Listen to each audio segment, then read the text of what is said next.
வைராக்கியமா ஏசப்பா சோத்திரம். சில பேர் சொல்லுவாங்க, என்ன எக்கேடு கட்டு போனாலும் சரிங்க, இந்த ஞாயிற்றுக்கிழமை சர்ச்சுக்கு நான் போகாம இருக்க மாட்டேன் அப்படின்னு ஒரு குரூப்பு சொல்லும். இன்னொரு குரூப்பு சொல்லும், அந்த ஞாயிற்றுக்கிழமை அந்த முதல்ல அந்த திருவிருந்து இருக்கு பத்தியெல்லாம், அந்த திருவிருந்துக்கு நான் போகலன்னா என்னவோ தம்பி பீட பிடிச்ச மாதிரி ஏதோ ஒரு மாதிரியா இருக்குன்னு ஒரு அது சர்ச்சைக்கு போறக்கு இருக்குதான் சோத்திரம். அப்படிப்பட்ட ஒரு இருக்கு இங்கேயும் இருக்கு, இங்க இல்ல, அது வெளியில போயிருக்கு. சோத்திரம். தேவனுக்கு மகிமை உண்டாகட்டும். கர்த்தர் நல்லவர். அல்லேலூயா சோத்திரம். அப்படி சொன்னிச்சு. அது ஒரு இருக்கு, அது ஒரு வைராக்கியம், அது ஒரு ஆவி வைராக்கியம், பேடி வைராக்கியம். அது இப்ப தேவனுக்கு மகிமை உண்டாகட்டும். இப்ப எப்படி வைராக்கியம்லாம் இருக்கு, சில பேரு ஏதோ உக்காந்துட்டு போயிட்டு அப்படியே வந்தா ஒரு மனசுக்கு ஒரு ஓசாந்தம், ஒரு சாந்தம், ஒரு அமைதி கிடைக்கும் அப்படின்னு போயிட்டு வர்றது ஆளு ஒரு குறிப்பு இருக்கு. போகலன்னா இந்த பழுவாவி திட்டுவாங்கன்னா உட்காந்தே திட்டுவான். எல்லாருக்கும் முன்னாடி நாங்கள் கொடுங்க கேட்பான். அவன் நம்மளை பத்தியே பேசுற மாதிரியே இருக்கும். இவ தான் சொல்லி கொடுத்துருப்பான், அவன் தான் சொல்லி கொடுத்துருப்பாங்கிற ஒரு பிளானோட உட்காந்துருப்பான். இவங்க போகலன்னா திட்டி தொலைவார், போன் பண்ணி வர கேட்பான். இதெல்லாம் தேவையா? இதுக்குன்னு ஒரு வைராக்கிய குரூப்பு வருது. ஒரு குரூப் இருக்கு, ஏசப்பா அவரு என் தலைமையில கைய வைக்கணும், நான் சுகமா. எவரு அவருன்னா எவரு? பாஸ்டர் கையை என் தலையில வச்சு பேய் ஓட்டணும். ஏசு ஓட்டுறதா இல்லையா, பாஸ்டர் ஓட்டணும். அவரு என் மேல கைய வச்சா ஆமீன் அல்லேலூயா சோத்திரம். அதே பக்கத்துல போய் படுத்து. அப்படி ஒரு குரூப். எதுக்கு? சுகத்துக்காகவே வர்றது, விடுதலைக்காகவே வர்றது. மற்றபடி அதனுடைய நோக்கம் என்ன தெரியுமா? சத்தியத்தை கேட்கணும், வளரணும், ஜெபம் பண்ணணும், துதிக்கணும், ஆமீன் போடணும், அல்லேலூயா போடணும், முட்டை போடணும். அந்த நோக்கமே கிடையாது. ஆனா எதுக்கு வரும்? சுகம். சுகம் கிடைக்கணும். அந்த சுகத்துக்காக வர்ற ஒரு கூட்டம் இருக்கு. ஏதோ ஒரு வியாதி பலவீனத்துல சுகமா இருந்து ஆரோக்கியமா இருந்து சோத்திரம். இவங்க என்னமோ சுகமா இருந்து 10,000 வருஷமும் ஆரோக்கியமா இருந்து இருக்கிற மாதிரியும் நம்ம எல்லாம் வியாதிப்பட்டு சாகுற மாதிரி இவங்க ஆரோக்கியத்துக்காகவே வர குரூப் இருக்கு.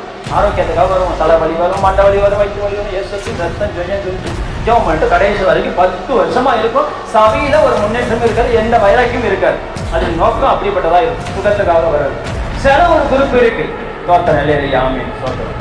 அது எதுக்கு வருதுன்னா, வீட்டில் தான் நிம்மதியாக கஞ்சி கிடைக்க மாட்டேது, வீட்டத்தெல்லாம் படுவாக்கி சோறு கொடுக்க மாட்டாங்க. இந்த சர்ச்சுக்கு போனாலும் கூட 4 சோத்தை கொடுத்து ஆயா நல்லா இருக்க வயல் நிறைய சோத்தை போட்டு அனுப்பி விட்றாங்க.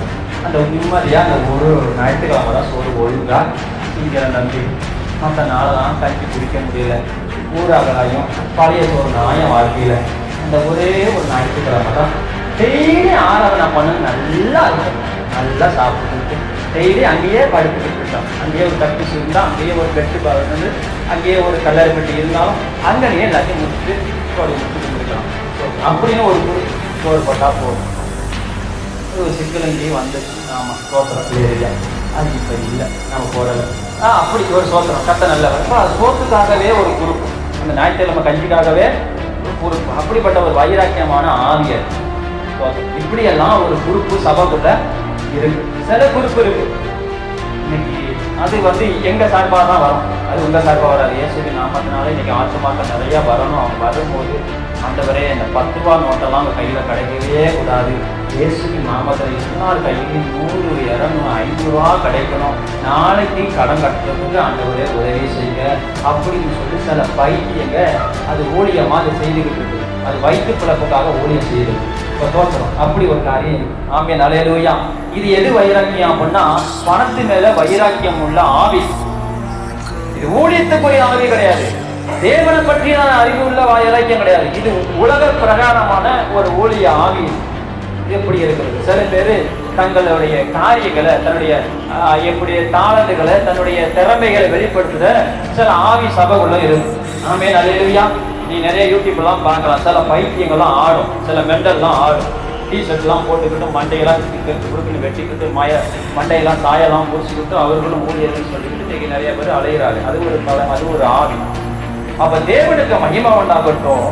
பவுலுக்குள்ள அந்த பட்டணத்தை குறித்து, அந்த தேசத்தை குறித்தும், அந்த மக்களை குறித்து ஒரு வைராக்கியம் உண்டானது. இந்த வீடியோ உங்களுக்கு பிடிச்சிருந்தா லைக் பண்ணுங்க, கமெண்ட் பண்ணுங்க, ஷேர் பண்ணுங்க.